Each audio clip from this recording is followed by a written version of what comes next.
Большая честь. Бернара Эйзеншица, я думаю, что не нужно долго рассказывать, что это за человек. Скажу только, что Бернар написал книгу Николаса Рэя, про которую он сегодня нам расскажет, и после мы посмотрим. Сейчас он расскажет немного, мы посмотрим его дебютный фильм «They Live by Night» с русскими субтитрами, а после Бернар расскажет еще и покажет фрагменты его последнего фильма. Ну что, давайте поприветствуем Бернара.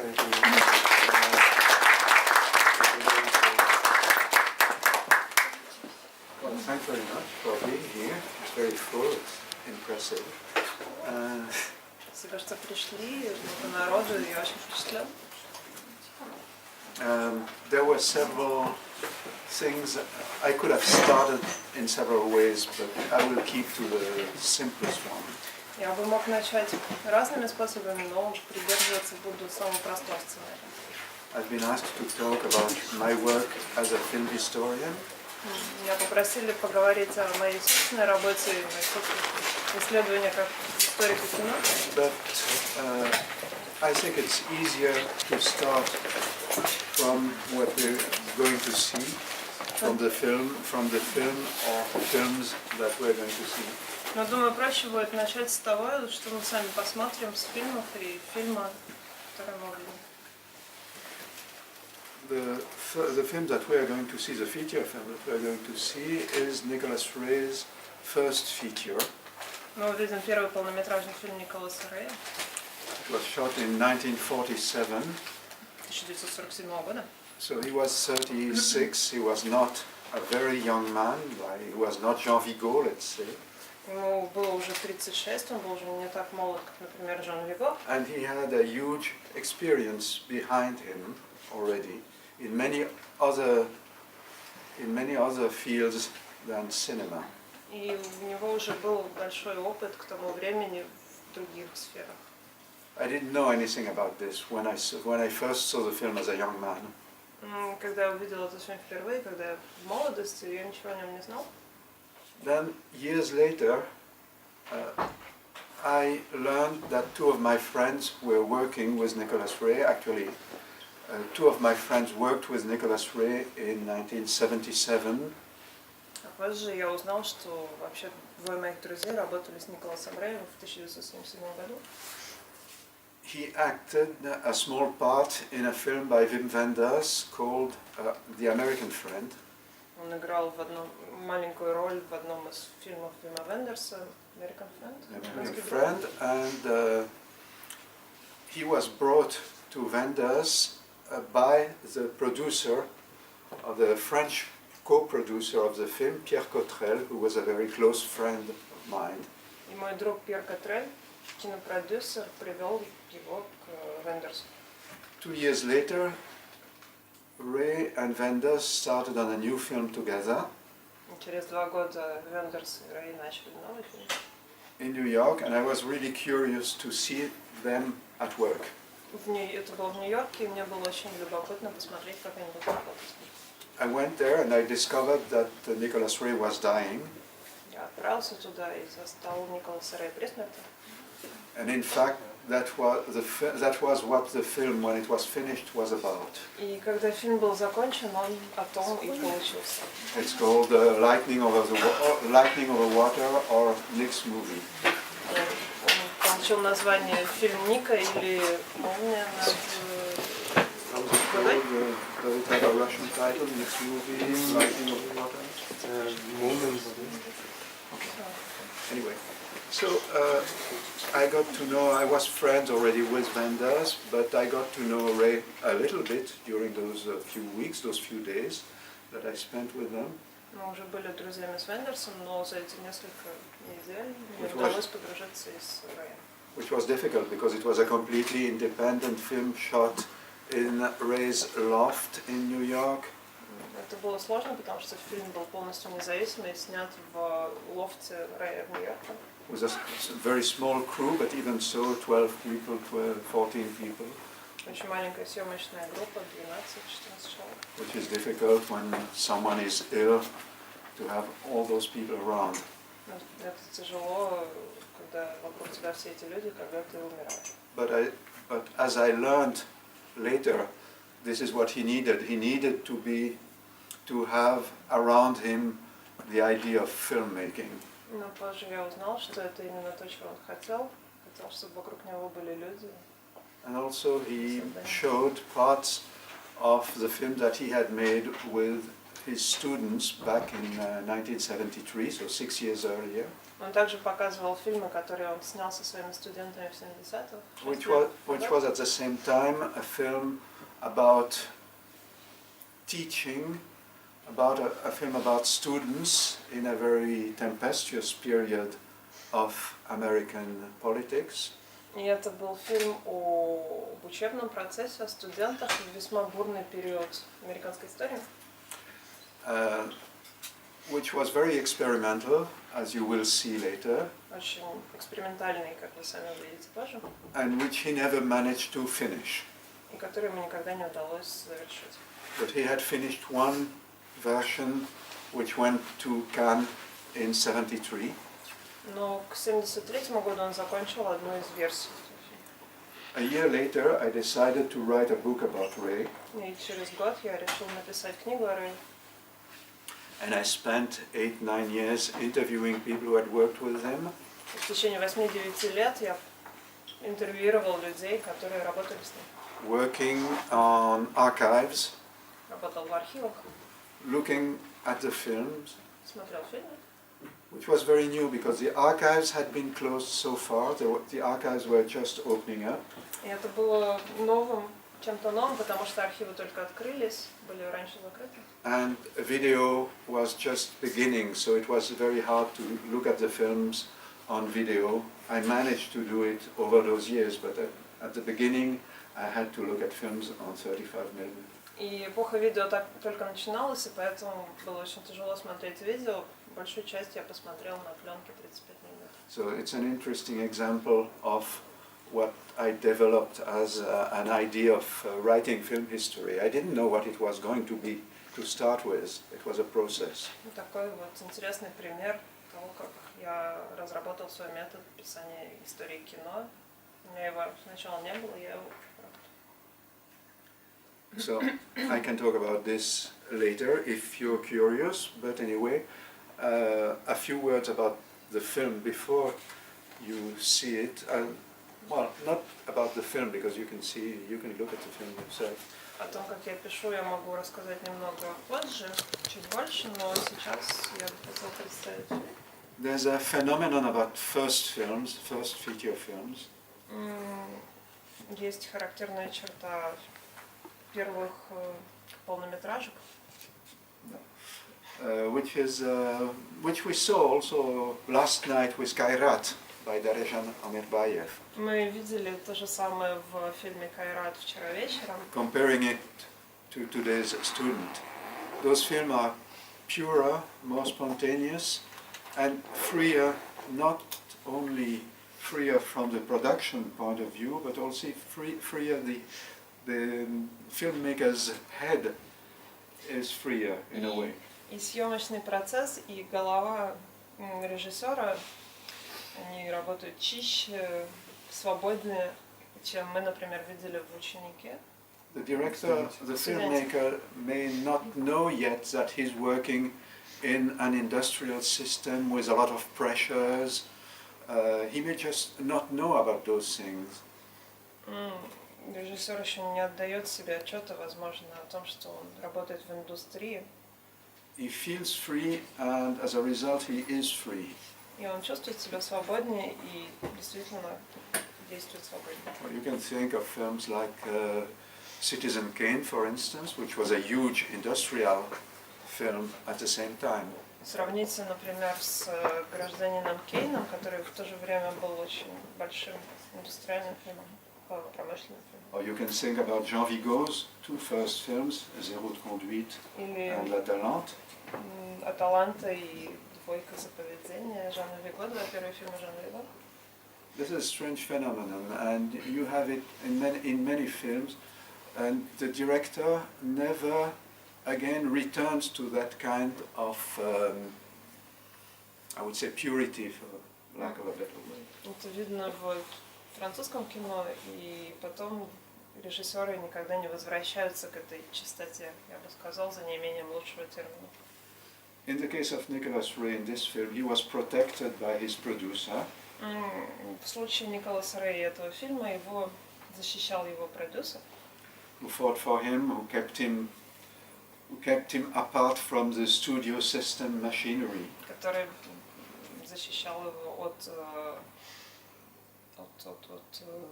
студии, от студийной большой машины. And the rest of his film that he made in Hollywood over 10 to 15 years, were all in the next films, he always had to fight against the studio or to compromise with the studio. И в фильмах следующих 10-15 лет ему всегда приходилось бороться или идти на компромиссы со студией.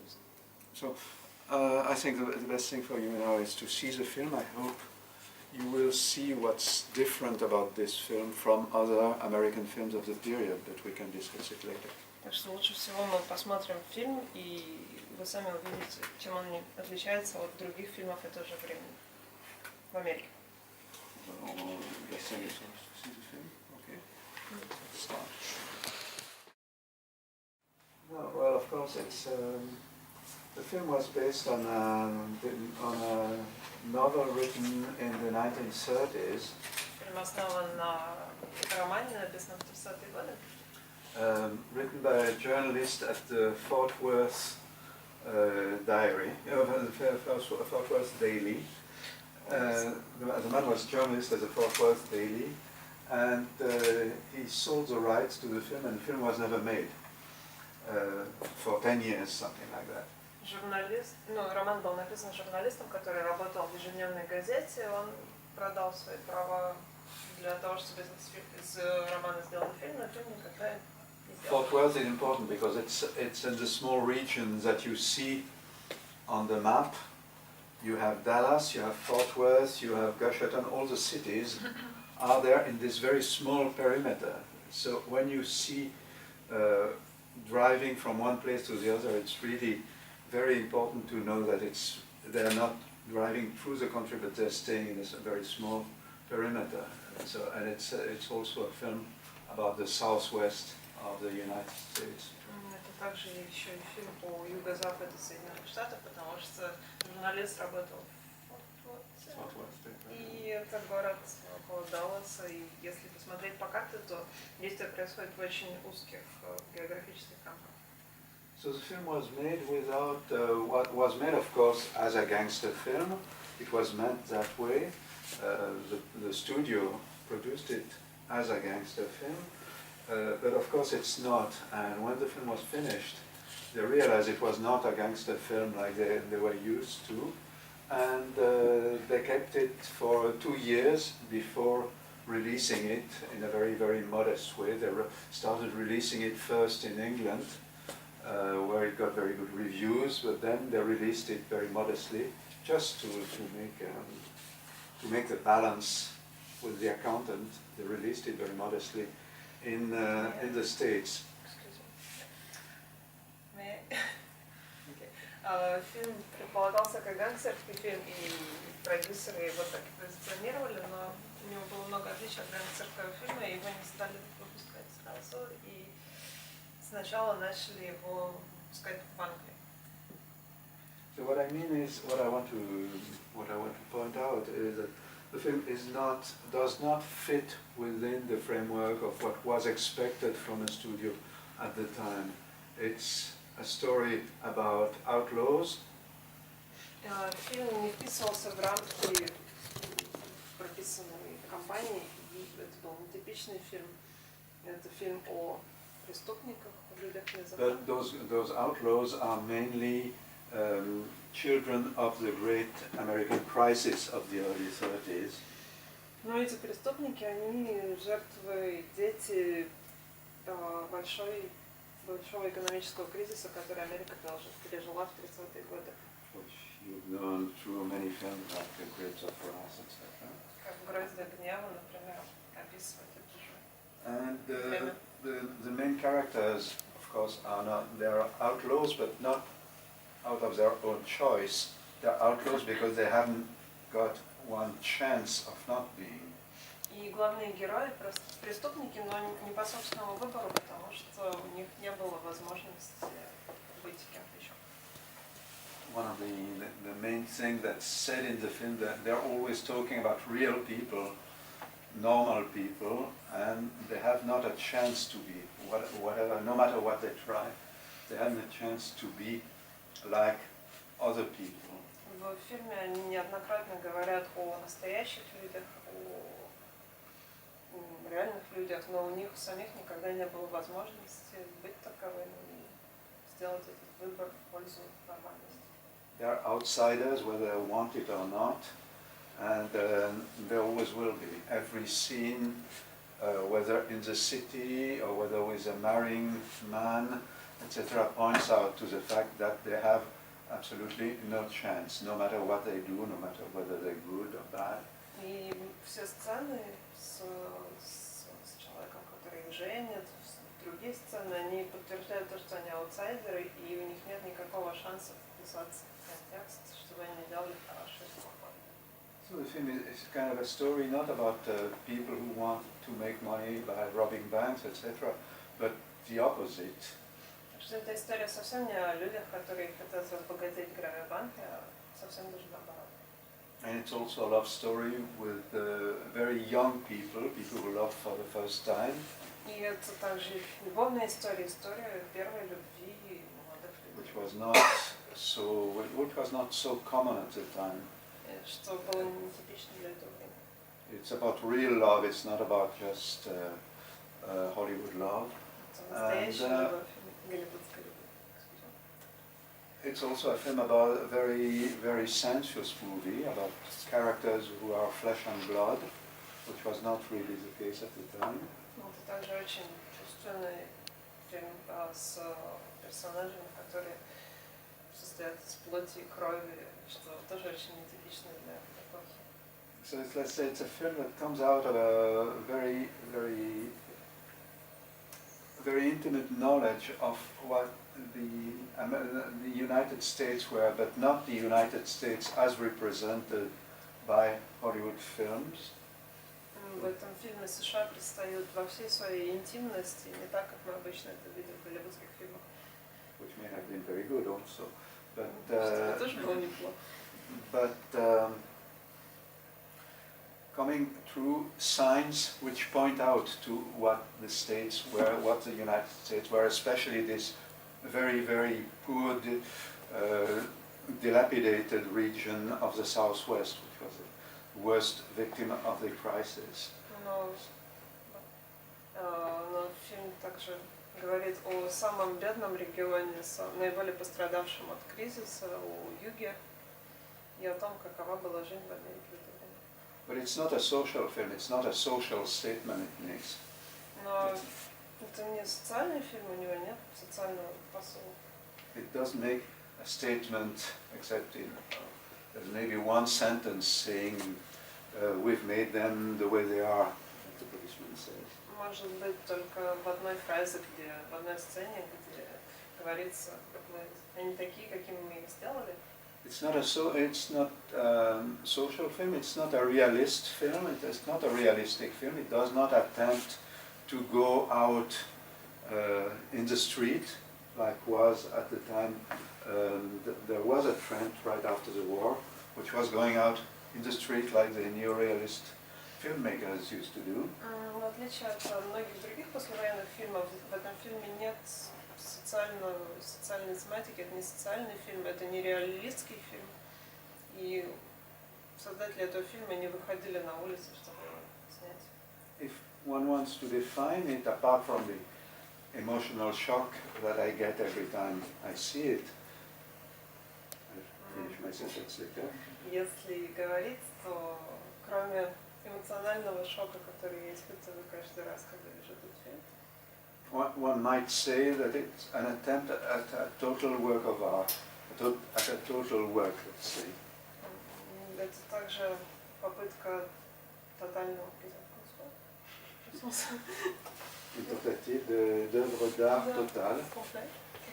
Ну, тотального, полного произведения искусства. It's using all the tools of film, all the tools of every aspect of film.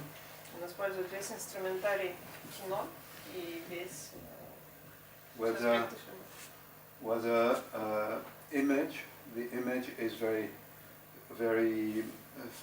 constructed, whether sound, the soundtrack is very important, whether acting, whether use of alien sources like the music, all of those things are coming together to make this story. Видна большая работа, операторская работа над кадром, музыка очень важна, много звука, работа со звуком, и все это вместе производит впечатление. So we can go into detail about those later on if you want to, but it's an attempt at telling a story without the story. The story might be the least important part of it. Если хотите, мы можем разобрать какие-то элементы подробнее позже, но вообще это история без истории. Which in a way is a return to the utopias of film in the 20s. Это вот некое возвращение в этом смысле к утопичным проектам 20-х годов, кино 20-х годов. Which is film as an absolute media. Фильм как такое средство, выразительное средство абсолютное. I couldn't give more examples, but maybe we'll go on with this. So I mentioned earlier that Nicolás Rэй had a training in many other disciplines as film, in the theater, on stage, in the radio, in ethnography. He traveled to the south of the United States to record stories and musics and folk music and so on. Как я уже говорил в начале, Николас Рэй имел большой опыт в разных сферах до того, как создать этот фильм. Он работал в театре, на радио и даже в этнографической деятельности. Я попробовал, записывал на юге США фольклор, музыку народную. There was a whole work, a huge collective work done in the 30s to save the memory, the popular memory of the United States, not the artistic superior memory, but the memory of the people down there. And people went with tape recorders, etc., to do that job with peasants, with people in those regions like Arkansas, Texas, etc. В 30-е годы в США было движение, стремящееся сохранить народную память, не какие-то произведения искусства, а именно какие-то то, чем жил простой народ в Штатах, когда оказался. And I think these things all came together, the spirit of the great American crisis, the spirit of getting to the bottom of things, to getting to the bottom of poverty, of misery, of no chance, no hope, and everything that expressed that situation. И все, что выражало ситуацию кризиса, хорошо резонировало с реальным положением дел, с тем, как все положение ухудшилось, насколько только можно. И чувство отсутствия надежды. Yeah. So it's at the same time a film about the United States, about America, about the situation. It's a film about the crisis, about this pre-war crisis. Так что это фильм о США, о положении США накануне войны. And it's a statement by the film. It's not a statement on film. It's a statement by film. И это не сколько какой-то жест такой кинематографический, сколько фильм используется, чтобы сказать что-то другое. Okay, well, I don't know, maybe you can comment on that, or you can not satisfied by my answer. Вы говорили о том, что это кино было сделано с абсолютной свободой, и что продюсер его защищал от студии. Мы поняли, как это происходило на уровне истории, но хотелось бы еще узнать на уровне формы, какие-то конкретные примеры, может быть, что вы привели того, как это свобода проявлялась. We were talking about the protection the film got from the producer. About the protection, the film being protected by the producer, and this concerned the industrial side, but did it concern the artistic side as well? No, not really. You told us about the freedom, like on the story of the film, and you know the story behind the film, like American history and so on. But can you tell more about the form and how this freedom was expressed in the form of the film, and what maybe some exact things that could not be made, you know, in a normal studio situation? Well, I think the situation of film in the 40s and late 40s, like this film, was that film was considered as a mean of telling a story in a straightforward way, especially, let's say, in the American way of storytelling. Film was considered a way of, you have a story, get to the point. Okay? В 40-е годы в Америке кино снималось, чтобы рассказать какую-то историю, причем на чисто американский манер. Вот у вас есть история, рассказывается, и донесите какой-то смысл. Not only American, but still. Lighting was important in American film, but mainly to create an atmosphere, not to create a universe like this. Sound was completely flat. Sound was a support, was something made to sustain the information carried out by voices. Так, освещение в кино было очень важным, но вторичным.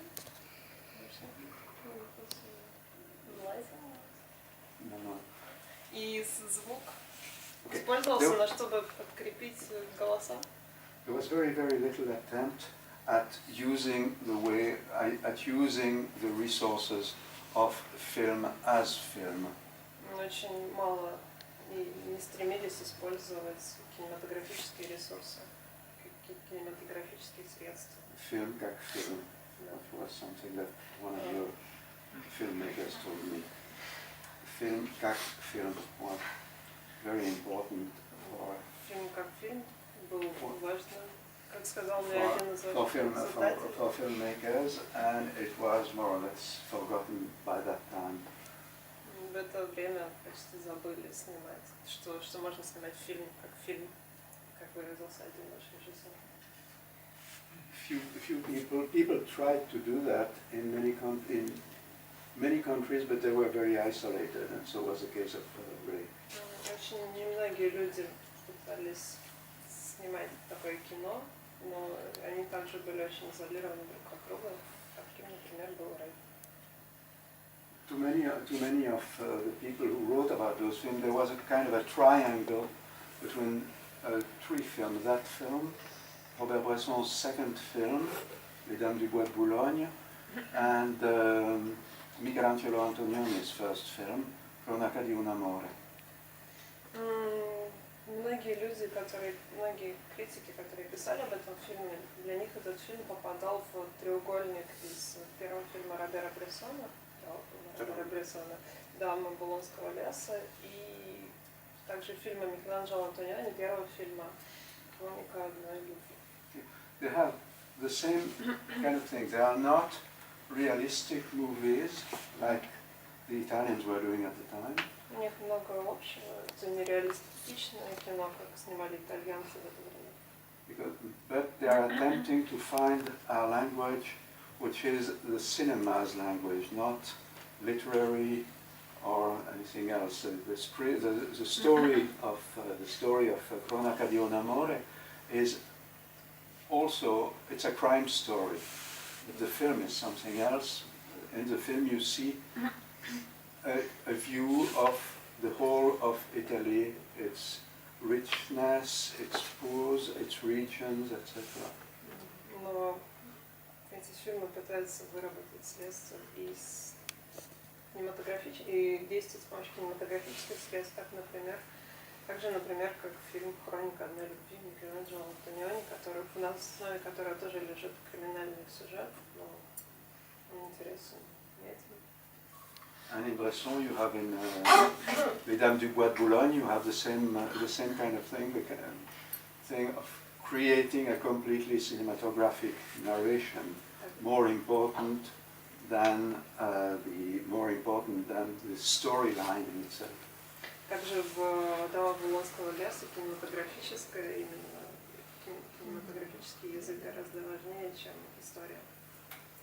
A critic writing about Bresson said that the most important thing about the film was the noise of the windshields on the car window.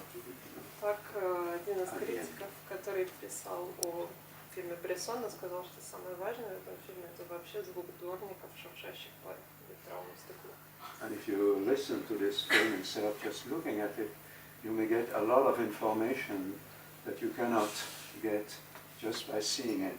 Если вы слушаете этот фильм, а не просто смотрите, то можно получить много дополнительной информации. In fact, if you think about the film, you will realize that most of the information comes through the sound before coming to the picture. И если обратить внимание, то можно заметить, что очень многое в фильме говорится сначала с помощью звука, а потом уже попадает, потом уже видно. And you have sound which never corresponds to anything on picture.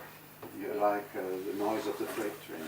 И звуки никогда не соответствуют тому, что мы видим, например, звук грузового поезда. Well, no, maybe.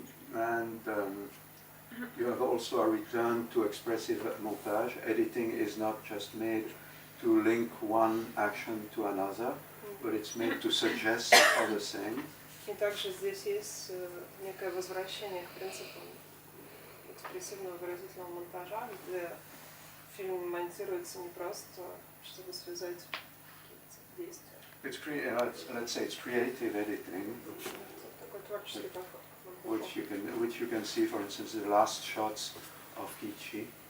You have something which is completely cut into many separate shots, changing axes very, very often and very little.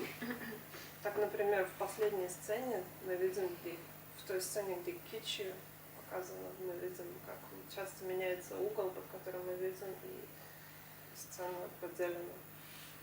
And the lighting is changing also, which is absolutely which is completely against the rules. But those sort of things make up the whole fabric of the film. И это нетипично для кино, для такого кино, но при этом вся текстура фильма создается именно благодаря этому. Okay, I've spoken too long. Maybe you can know how you react to the film. Ваша реакция? Друзья, вопросы, комментарии? Нет, пока нет, не уходит. Ну так. Завораживающая картина.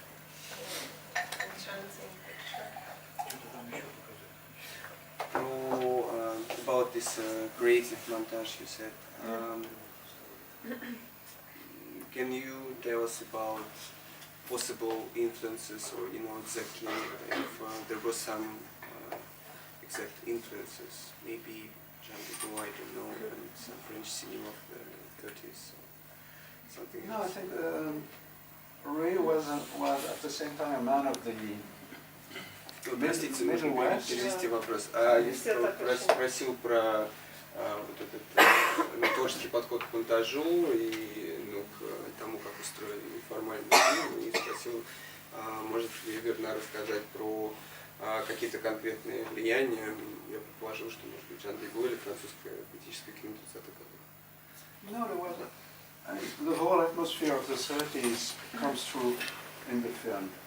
The whole atmosphere of the 30s comes through in the acting. The acting comes from the what Ray had done on stage in New York. He had worked with the Actors Lab, which was a forerunner to the Actors Studio, not the Actors Lab, I don't remember, but the forerunner to the Actors Studio. So he knew about the Stanislavski method, and he used it not in a flat way or not in a not the way the cheap way it was used later on, but he used it to make people who were very stilted actors. Acting in Hollywood film was brilliant, but very stilted.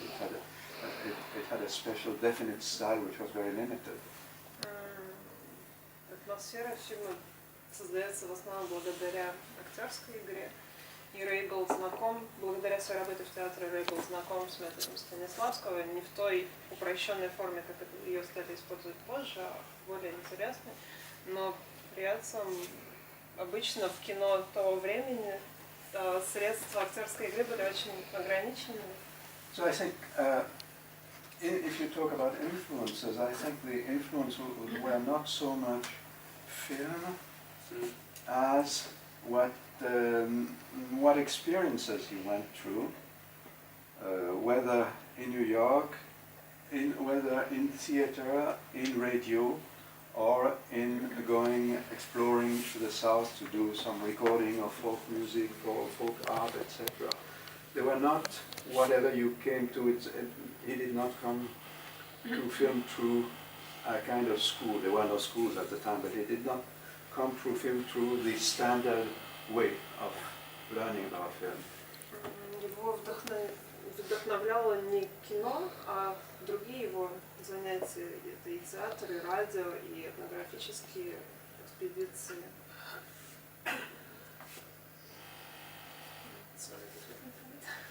Можно я спрошу?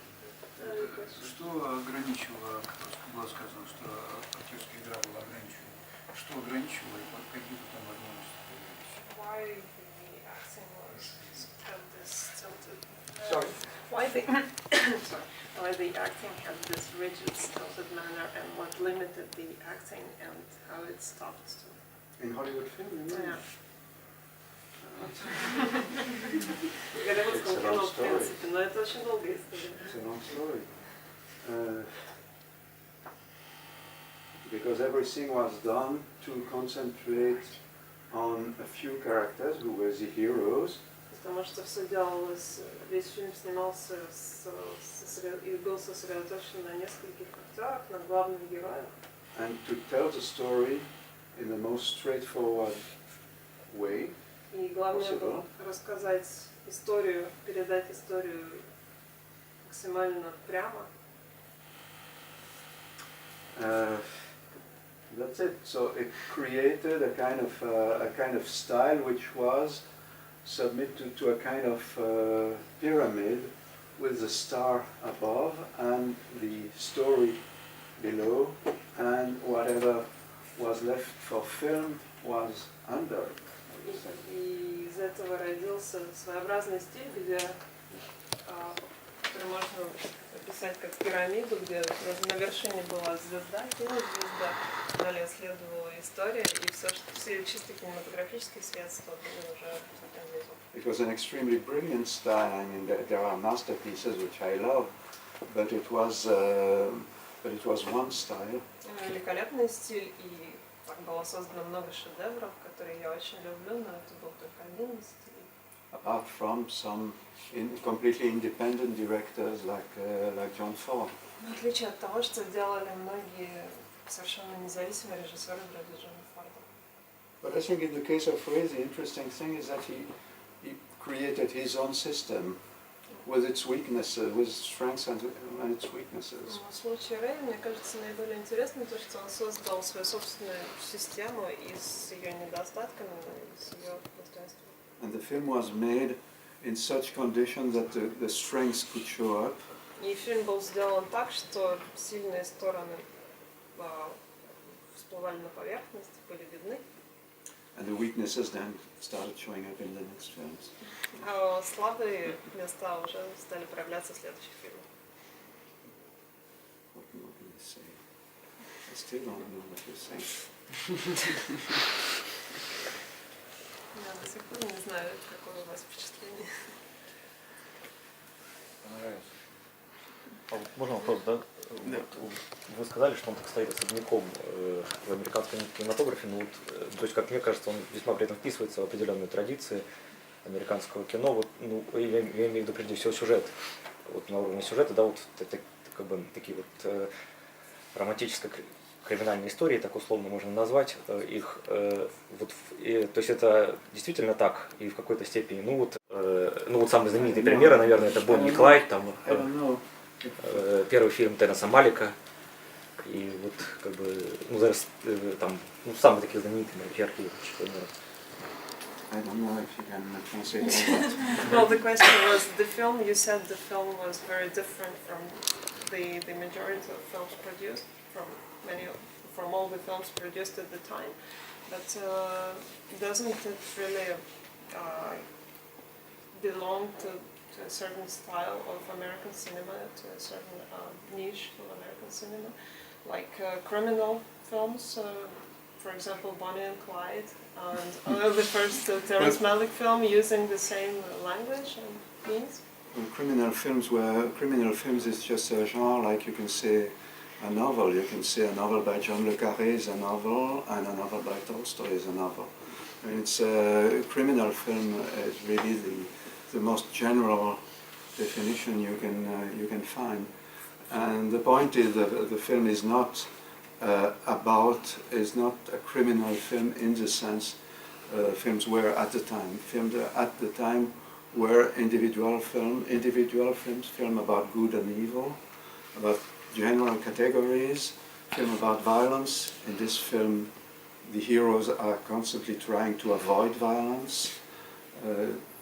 Everything points out not only the failure of the film to interest the producers or the studio and the audience, but everything in the film is completely different from what was being shown at the time in so-called criminal films.